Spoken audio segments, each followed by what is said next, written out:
Good evening, everybody. My name is Harry Helling. I'm the Executive Director here at the Birch Aquarium at Scripps Institution of Oceanography, UC San Diego. I'd like to welcome you all to the Jeffrey B. Graham Perspectives on Ocean Science Speaker Series. This evening, we are delighted to welcome Dr. Neal Driscoll. Neal is a professor of geology and geophysics here at Scripps Institution of Oceanography, UC San Diego.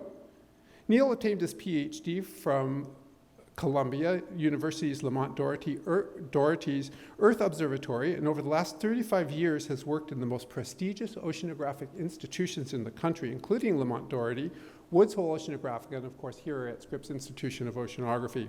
Professor Driscoll's primary interest is in tectonic deformation, specifically fault segmentation and interaction, with a focus on fault activity and earthquake reoccurrence intervals. He's published over 120 peer-reviewed articles in high-impact journals.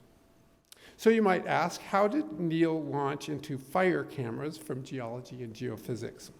Well, Driscoll was evacuated in the 2003 Cedar Fire, and nearly 4 years later, to the day later, his family was evacuated a second time in the 2007 Witch Fire. Driscoll connected with researchers at UC San Diego who had been developing microwave networks for earthquake early warning since 2001.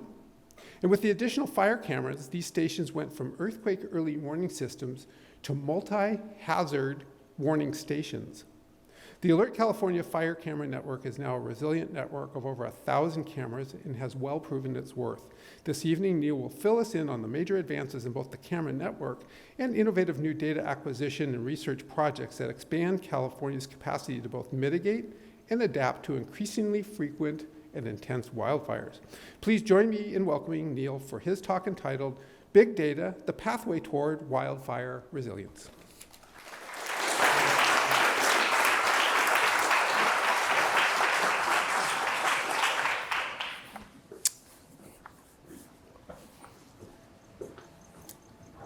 Thank you, Harry, for those kind words. Seems like I've been here many times, and I still love it. So thanks for coming. So tonight I'm going to tell you about 3 generations of wireless networks that have been developed here at the University of California, San Diego. The first was funded by NSF back in 2000. It was the backbone of wireless internet for the firefighters in the Cedar Fire, which at the time was the largest fire in the history of California. We then grew and became Alert Wildfire, and the collaborating 3 states, California, Nevada, and Oregon, populated these states with over 1,000 cameras. Now, we've even grown bigger. We're Alert California. So here, what we're doing now is we're doing what Scripps and UC San Diego is renowned for. We're building a long time series of data, the quality of which is second to none, so we can study the processes that shape the Earth. Okay, so now we're collecting LIDAR, light detection and ranging. I'll go through this in detail. We're collecting multispectral imagery data. These data help define the fuels, the carbon content, the moisture in the soils, the moisture in the fuels, so we can examine these prior to wildfire. We can identify hotspots and risks. Then we have over 1,000 sensors, and we're testing new sensors that allow us to provide actionable real-time data to first responders to marshal resources and evacuate people from danger zones. And finally, we can use this LIDAR data and the imagery data to look at how burn scours erode, how that sediment dispersal gets into our riparian environments, our river environments, that gets into our reservoirs. So even though you might not be directly impacted by wildfires, water quality, air quality is the long arm of these fires. So we've expanded that we're trying to do research that will allow us to have data-driven decisions. And as we say here, ALERTCalifornia provides the state-of-the-art sensors, okay? That this technology to support data-driven decisions before, during, and after wildfires. I'd like to mention my co-PIs, okay? Falco Kuster, Frank Vernon. We have a group of talented young scientists and engineers, over like 27 of them, a few of them sitting right here. They work tirelessly looking at these data, okay? It's a team. So all of these people, this picture was taken yesterday of the Sierra with snow. It makes my heart just throb to see rain and snow, okay? No fire, all right? So here, this is over on the Inyo White Mountains, looking across to the Sierra, across Owens Valley. And just look at all these young people that are involved in this project. It's a team, and the team is engaged, innovative, and accountable. We've also built a village. We have over 100 collaborators, wireless internet service providers, firefighters. Everybody is pulling their weight. We couldn't do this project without our collaborators. One of the most important collaborators is CAL FIRE. Okay, so CAL FIRE is innovative, cutting edge, using data to drive decisions and do best practices.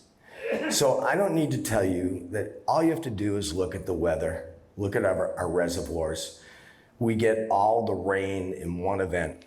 So we hear extremes all the time, okay? We go from having more rainfall in one event than we've had in a year.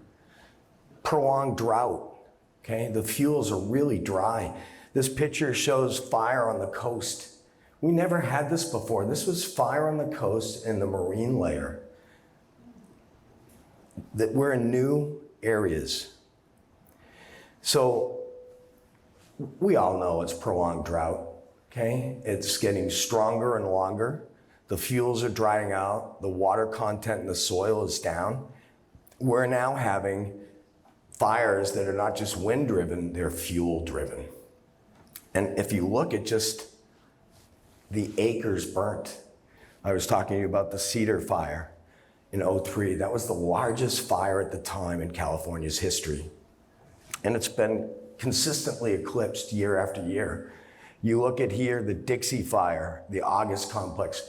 We're talking about millions of acres burning, okay? We're impacting the biohabitats. We're impacting how these fires just burst through the backwoods and burn hotter, and tree mortality is higher. So here, we're really interested in characterizing the pre-fire phase and fire-inducing conditions. This is going to aid forest management. We've seen from the mosquito fire this year that areas that were managed, the trees in those areas that burnt had a greater percentage of making it through the fire. Okay, we're seeing data now, all right, that we can actually use to try to prepare ourselves for some of these extreme events, okay? The sensors, they provide actionable real-time data like I'm going to mention to you in the Kincaid fire, where 180,000 people were evacuated without loss of life, okay? So here, finally, the post-fire, okay, how this impacts our air, water quality. And most people don't talk about soil, but if you think of the radius of the earth and you think of the thin layer of soil that has organics in it that can produce, it makes the layer of an onion look thick, okay? Soil, plants, amazing things, okay? So these are the three prongs we want to really understand, and this is where ALERTCalifornia has gone. I've said all this, but here, what I'm going to show you now is some maps, and they're maps of Tier 2, Tier 3 fire threat region as identified by the California Public Utilities Commission. We're out mapping those. So here, the map on the left shows you the Tier 2, Tier 3 fire threat regions as identified by the CPUC. So here, Tier 3 is red, Tier 2 is yellow, and Tier 1 is just no color. So we developed a phase plan to map these Tier 2, Tier 3 fire threat regions with LiDAR and multispectral data. We have mapped the entire Sierra. No one has mapped that large an area at one base level time ever. We want to have the snapshot so that we can look at how fire scours affect the landscape, affect sediment. We want to be able to go in with our army of drones and understand change, understand the processes at the scale they shape the Earth. So we've done the salmon color, that's all done. We've done 41% of the yellow color in the Northern California. And starting next spring, we'll do the coastal range, the transverse range, the peninsula range, so that we have data to make best decisions and best practices. So here, this just shows you, we have collected over 30,000 square miles of data. Impressive. And it's the team that fly the planes, all the way to the team that secures funds and makes sure our proposals are submitted. It's the team. So here, what is LiDAR? So LiDAR here, we collected on these aircraft. We have a technician that's wedged in there with all the computers and equipment. And the Leica is shown over here. And basically, we get 8 hits per square meter. That's the level that we have to get to a certain acceptance level by the USGS. Our survey averaged 14 hits per square meter, okay? And here, the spacing of the pulse is about 35 centimeters. The elevation, we have to fly at a constant elevation so we don't introduce alias. And the survey speed's about 110 knots. And this young man told me at the end of the summer, with some of the updrafts and downdrafts in the Sierra, that he said it's worse than ever being on a ship, okay? So let's just look at this. So here in the LiDAR, you can see the colors over on the right. We have a default color that is an artificial ground. We have the red that's the true ground. We have low vegetation as yellow, high vegetation as magenta or purplish color, and then the buildings. So we can go in and we can image quantitatively the morphology of the Earth, of the tree types, okay? How they change with age, allometry. So we're able to do this, and we use a fixed wing aircraft because we can cover large areas, okay? We also have monuments, okay? So that we know exactly where the data are being collected, okay? So these monuments are surveyed in by the LiDAR and also have independent, like this GPS Trimble, I'll provide independent evidence and tie points. So let's look at what the LiDAR delivers. So here, this is a Google Earth map, okay? Pacheco Pass. So here, we get the highest hits. So the first return from the LiDAR, you can see it looks like vegetation. I can then take that and remove it and make a bare Earth model.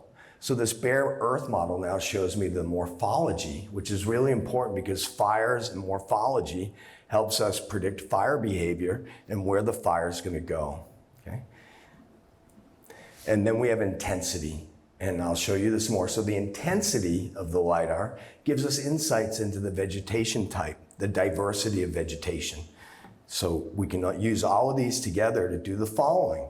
So the top one, we can explore these complex relationships between the LiDAR metrics and the allometry of species. And allometry of tree species is just a fancy way to say, does the trees change their morphology as they age? How does the tree morphology change through time? And we can use this with the ground plot measurements and regression models to estimate forest production, parameters of large scale or global significance. We can quantitatively estimate the carbon, the biomass in the canopy and on the forest floor, okay?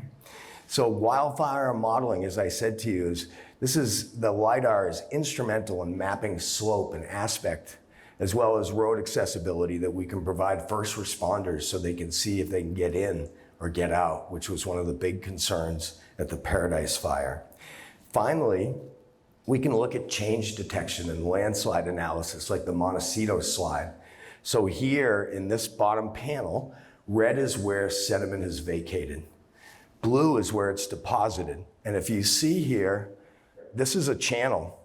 And this channel on this side is full of sediment. But over here, on this side, up here, the channel is not full of sediment. So the sediment's getting into the channels. It's getting into the riparian environments. This burned carbon mass, carcinogens, are getting into our water, affecting our soils. We can also do forest metrics. You don't have to be a forester to know, wow, there's different types of trees there. There's diversity, right? Even a geophysicist can pick this up, okay? So we can look at some of these metrics and plot tree versus base approaches, segments, and look at ancillary data. So they give us snapshots of what the forest looks like and how it's changing. And here we can take this to a whole new level. This is here, work from Santa Cruz, a 5-meter model. We're going to have a 1-meter model of our fuels, okay? And basically we can go in and we can look at the canopy base height, the bulk density, surface fuel. So Anderson has 13 fire behavior fuel models, and Scott and Bergen have 40. So we've come a long way. We have a long way to go, but we're starting to understand how the different fuels help the fire spread more rapidly, like grasses and chaparral versus some of the older growth, okay? So we're starting to learn some of these behaviors and then fuel models. And if we go in and look at these, key inputs to these fire simulating models are developed by experts that are familiar with these type of data, okay? And a lot of it has to have field data to back it up. So we work with CAL FIRE, we work with the utilities that have built models of vegetation that we can then ground truth the satellite data from. So here, this is just a blow up. And here we're in San Mateo, and the difference between the dark color here and the greens are conifers.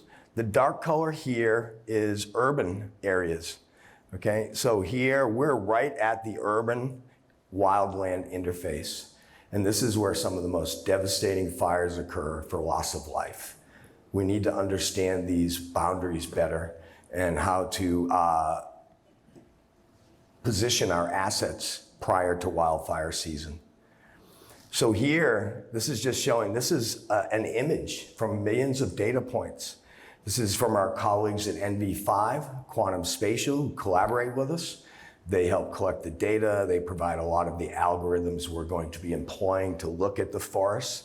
But here, in the upper part of this figure, you can see that we have this species group of fir, the height, the crown diameter, the diameter, breast height, and the conditions. This is a healthy tree. We can look over here at water depth of the streams, okay? So the first return is the top of the river. The lower return is the base of the river. The red is where it goes onshore on both ends. And this sensor also had temperature, so we could look at the temperature of the water, which is really important for the biology. Okay? We're not going to be doing the temperature of the water. We're going to be more imaging the land. And so if you look at this here, we're in Yosemite, El Capitan, and you can start to see some of the dead trees, okay, that are sitting throughout this area here. The drought, pine bark beetle, okay, temperatures, excessive temperatures, recurring heat waves. Trees are dying, strands of trees are dying, and this provides a really high heat capacity to fires that burn through here. So we want to map them. Here's a picture of data that was just collected. We can look at the tree shape. We can look at the height and how the density of the trees change through different areas. We can also look, as a geologist, how these, what we call flakes, are on El Capitan. And as a geologist, this would be nothing I would ever do. So here, this here is called the boot flake. Got it? Looks like a boot, right? And here's this guy on the boot flake. No, thank you. Okay, as a geologist, that boot flake could kick you nowhere. Okay. So we can go in and we can look at the density of plants. We can get down to the branch level. So we're now quantifying the fuels, where the fuels are most dangerous, where they could lead to excessive fires. So this here is a great image. Anybody know where this tree is? Sequoia, right? This is General Sherman tree shown over on the right. And there he is with the other trees. This is the largest known living single-stem tree on Earth, okay? General Sherman, estimated to be about 22 to 2,700 years old, okay? So we can go in and do this. So now, on the right, I'm looking at cross-section. I can look at how the trees compete and how they grow in the forest. And then I can look over here in map view. So the one on the right, you're looking at cross section, like you're standing in the forest. The one on the left is like you're flying over in an aircraft. And you can look and see, we've highlighted General Sherman here in the purple, and the branches and trees, look at them, you can see them on the forest floor.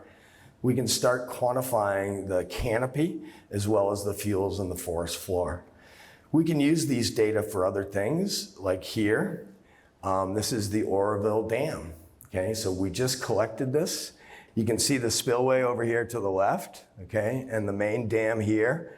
And you can see that we're not in a really good water year like we were in 2017. Remember this? Yeah. So this was frightening. This dam almost burst, okay? So we do have wet years still, but we have to think more about water. And California has right now a water problem, and it's gonna get worse. So we need to think about that and how we're gonna go forward. But these data also show us about where the landslides happen. So here, the modern sediment that's about 10,000 years and younger, is shown in the yellow color. The sediment and rock type that's shown in this bluish color, that's the Franciscan Formation, really old. And these magenta are ophiolites, pieces of seafloor that have been scraped off the bottom of the seafloor as we compress and form the plate. But we can see where the landslides happen. We can see the areas that are most susceptible, and something that's really interesting. Some people say, well, the atmospheric river that caused the Montecito debris flows wasn't the biggest atmospheric river. We all agree, but what it had was something that other atmospheric rivers don't, or some of them might, but not many. It rained a ½ inch in 5 minutes, okay? Now you're living on a steep slope or a slope that's been burnt, okay? So some of the work that's emerging is saying that the rate of rainfall plays a huge role in whether there's a likelihood for debris flows, and we'll look at this more. This is a fault separating the Great Valley sequence shown in green versus the Franciscan over here shown in that bluish color. And you can see uplifted ophiolites right here in the fault plane right here, okay? So we study multi-hazards, earthquakes, atmospheric rivers, sea level inundation, fire, okay? So ALERTCalifornia is a multi-hazard platform. So here, this is just to show you some of the resolution of the LiDAR. This was data that we collected as part of the high-speed rail where we characterized the seismic setting. And you can see the towers and power lines pretty clearly. Well, if we look at older data, okay, so this was like from 1905 or 2005 from USGS, we had a ways to go, okay? This is in 14, we're starting to get better. But here, my team went out with a airborne drone and mapped this area. Look at the difference. So you're probably asking yourself, why is it so different? Well, a drone can hover, and it can collect as many points per square meter as you'd like. You could have it hover for the whole 20 minutes so that the battery will keep the drone in the air and then land it, and then do it again. So here, we're gonna document change with our drone lab. We have drones that have payloads of LiDAR, multispectral data, okay, magnetic data. So we have the capability to go back and document change. So why did I get into this business? This was '03 from my front porch, okay? Pyrocumulus cloud. Embers were going up 15, 20,000 feet and falling on our front patio. And we had just moved here from Cape Cod. And I said to my wife, I said, wow, those are holly branches. And she looked at me and she went, they're live oak, honey. So I was like, but we couldn't see We had respiratory distress for like 4 to 6 months in my family. But the thing I wish I had done, my wife's gonna laugh at this. Our kids were really anxious. You couldn't see. No one was telling you where to go. There was no intel. There was no independent way of verifying if you were safe or not. So we told our kids to pack up important stuff and put it in the car. So we went out to the car and it was stuffed with their stuffed animals. Am I kidding? No. I just wish I had a picture. But it was one of those moments that takes some of the anxiety away, okay? So here, this next slide is just what happened this year. The Oak Fire in Mariposa. These pyrocumulus clouds get embers high up into the air. They have strong winds.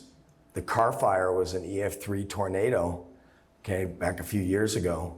So the fuel-driven fires start creating their own weather and wind patterns, okay? So here, what have we done during wildfires?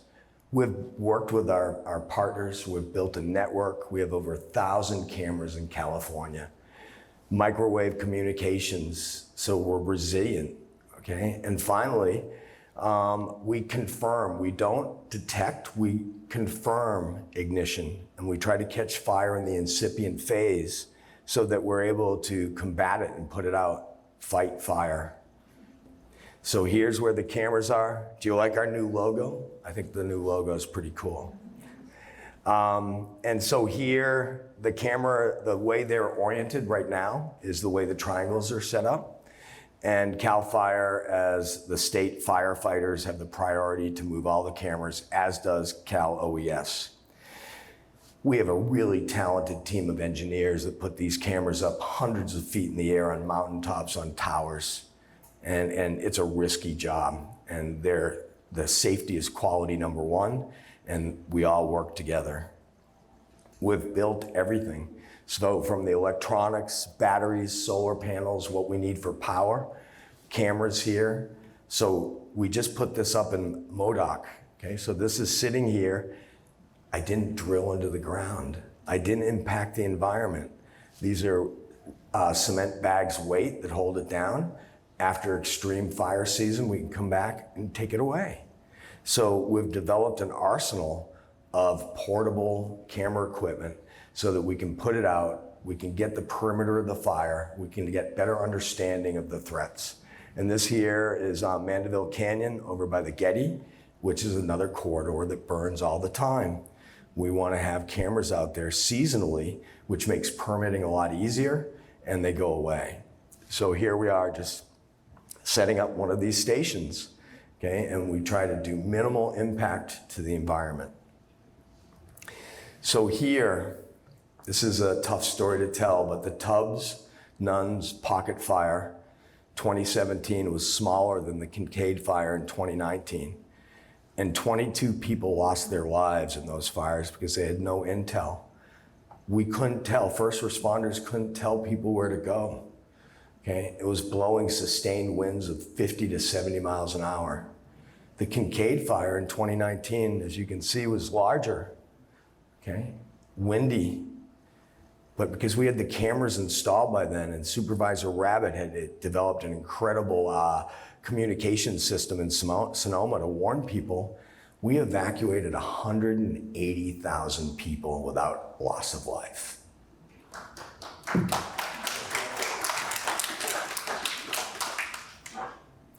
Atmospheric rivers, these are the cascading disasters.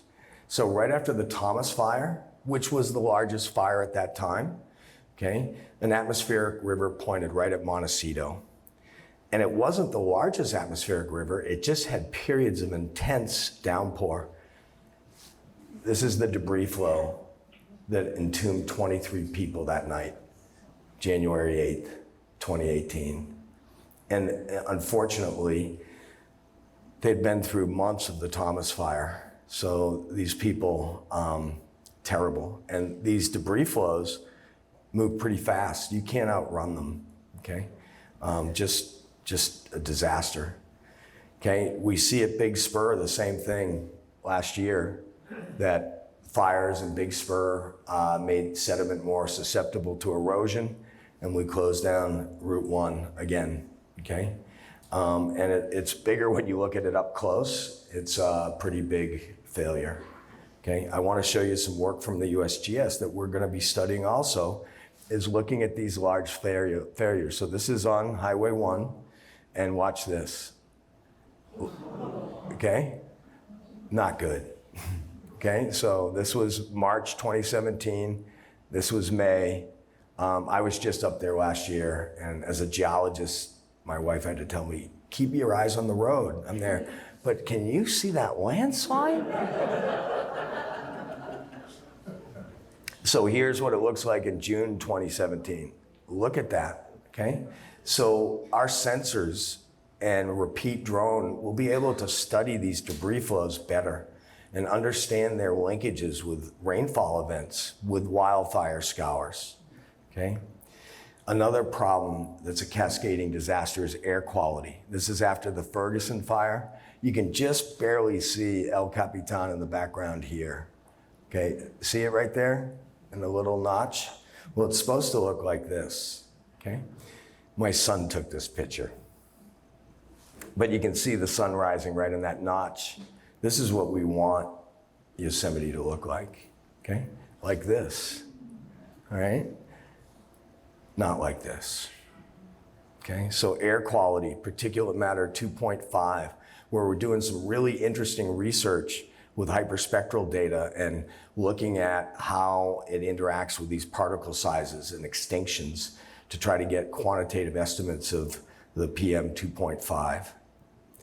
This is my picture, Sacramento Airport. I've never seen anything like this. The air quality was such that it refracted the sunshine and you could see the corona, okay? So this is right, you know those weird doors at Sacramento Airport that say keep going, like as if you're gonna stop there, you know? And so keep moving, and right that glass wall, I stopped and shot a picture. And when I was leaving, there was like 50 people taking a picture of this. 2020, likely offset decades of air quality in the cap and trade program.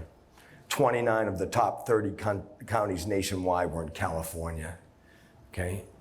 We can't have this happen. It's impacting our air quality. It's impacting our water quality, okay? This is the Camp Creek in El Dorado before the Caldor fire and after, okay? All that burnt, charred carbon carcinogens is getting in our riparian environments, impacting our soils, and going to our reservoirs. So here, what have we done? With all these cameras and sensors, we've developed a new command and control platform where first responders and firefighters could move the cameras. So if the camera, the proboscis on the camera there is shown in red, that shows the camera was just moved. So this here is sitting, looking across Owens Valley to the Sierra. I took this picture yesterday. About 2 weeks ago, I took this picture that's just south in Marzano Peak. That's Deep Springs there, and not a lick of snow. So Mammoth got 70 inches, okay? Don't call me after December 11th. So here, things change rapidly.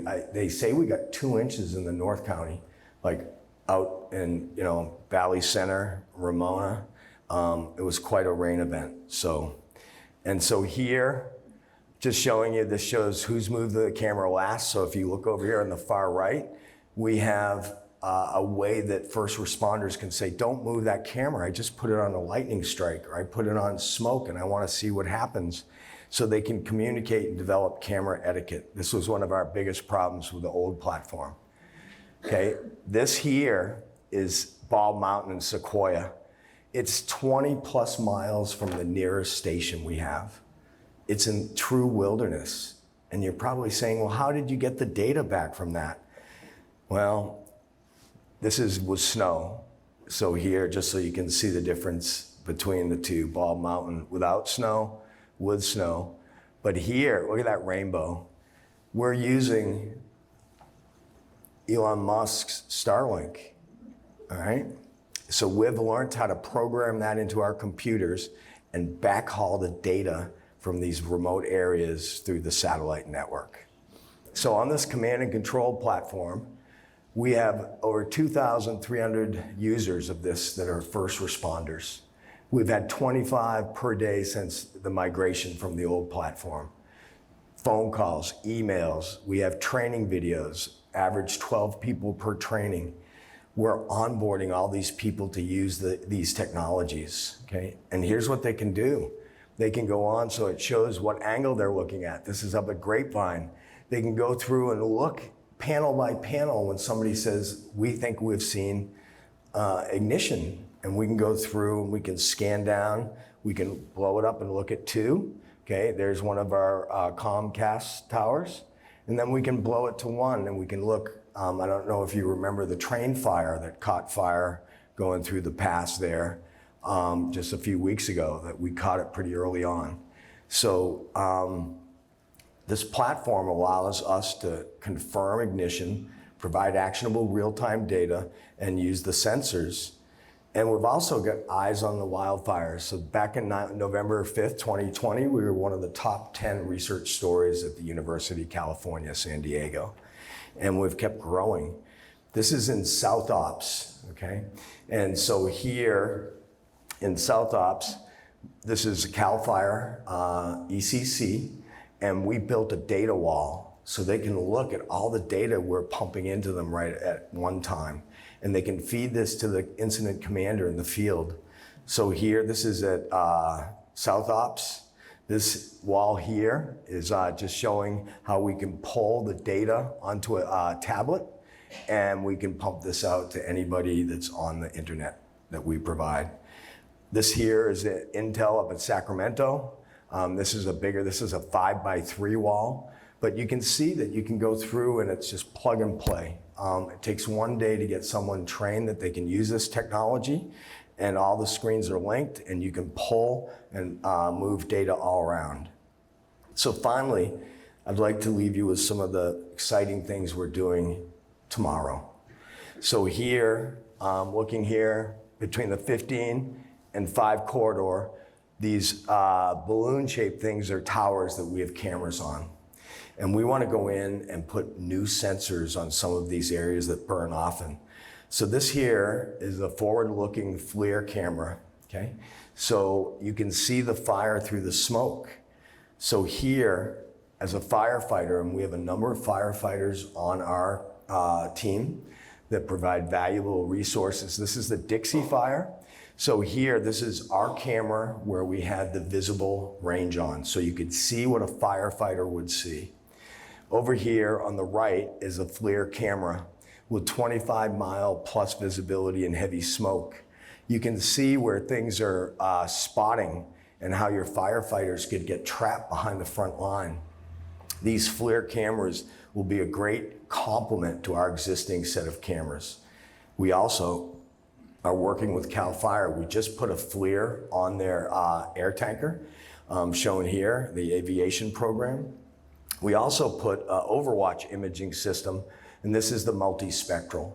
And Overwatch calibrates their signal so we can actually determine or extract temperature data, which is starting to appear to be really important for these explosive wildfires, is the temperature. And you can see here that this allows us to map the perimeter of the fire.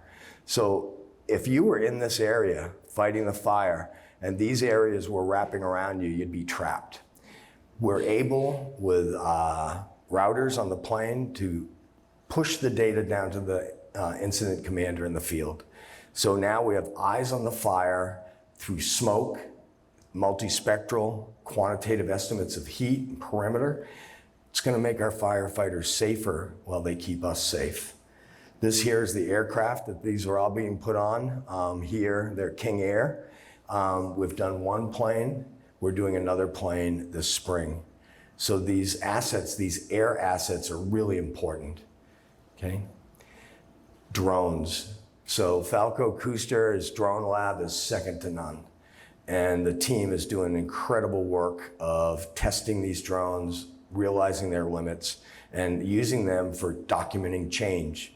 You use the fixed wing to fly the base map, the time slice. You use the drones to go back where you have change, like they're up there tomorrow at Forest Falls, right in the San Bernardino Mountains, that had big rainfall and debris flows. I don't know if you saw it on the news, but we've got all the permits in place.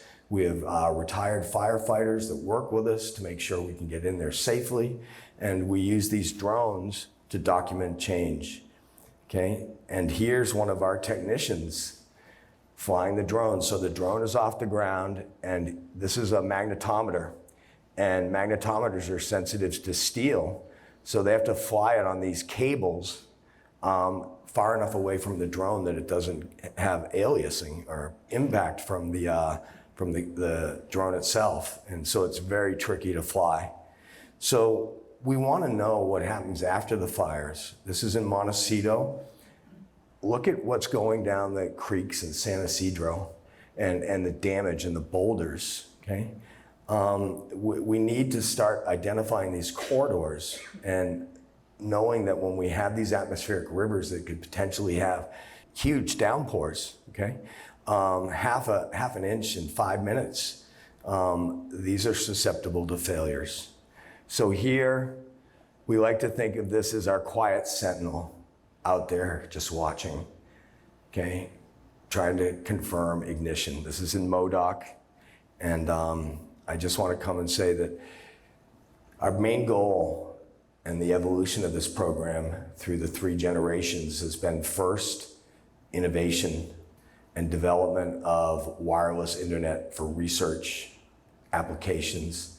Then came the 2nd generation, where we built out the camera network to over 1,000 cameras in the collaborating states of Nevada, Oregon, and California. And now we're in the data collecting phase. We're collecting state-of-the-art data. We have a seeker program. We're storing the data. We're storing all the camera data. People can go back and say, can I get this camera from this time slice to this time slice? So we're trying to use data as Scripps and UC San Diego has done for hundreds of years, is collecting state-of-the-art, high-quality data at the scale the processes shape the earth. So here, we want to know about how these wildfires impact the landscapes and biohabitats, okay, as well as the air, soil. Remember, the soil quality is really important, and water quality. And with that, I'd like to leave you with Half Dome. Thank you.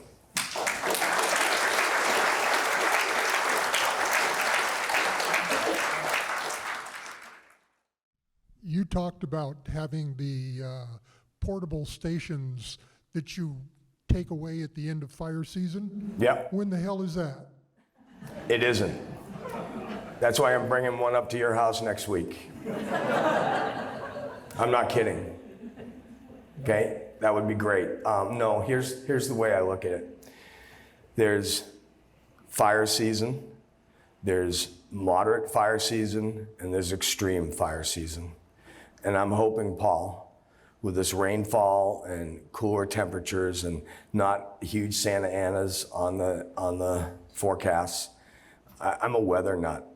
I look at the weather every day and look at the cameras, and it's so amazing those 2 or 3 days that the sky is orange and everything's dry and burning, and it's an anxiety that I would want no one to face. And so fire season's a real threat. The recurrence interval is almost every year.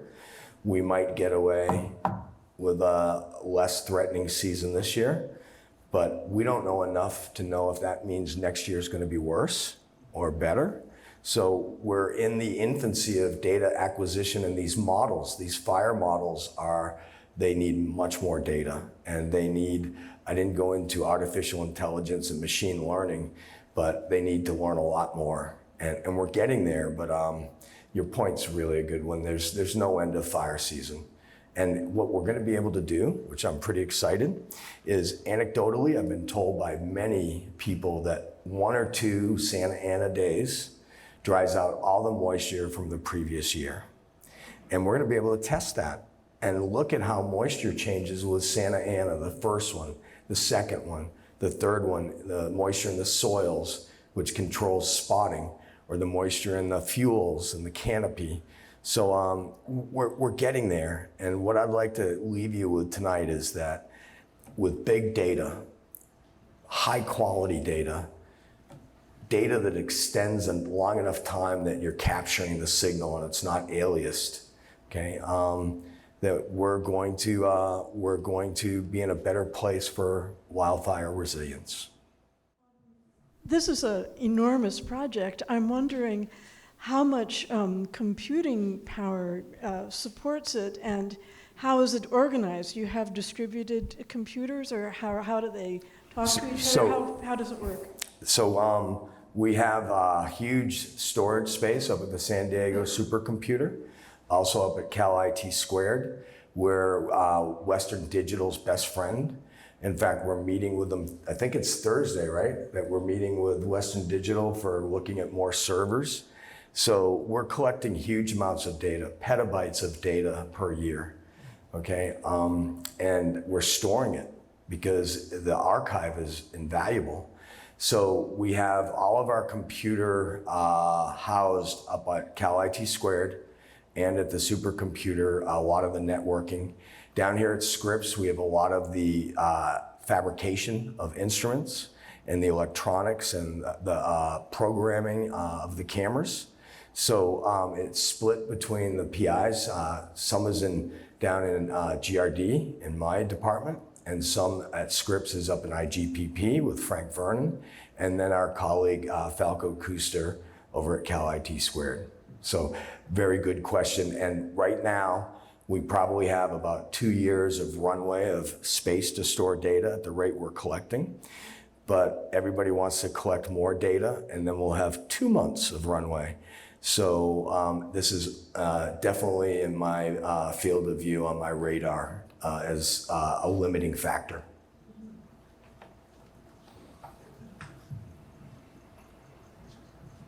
Really good question.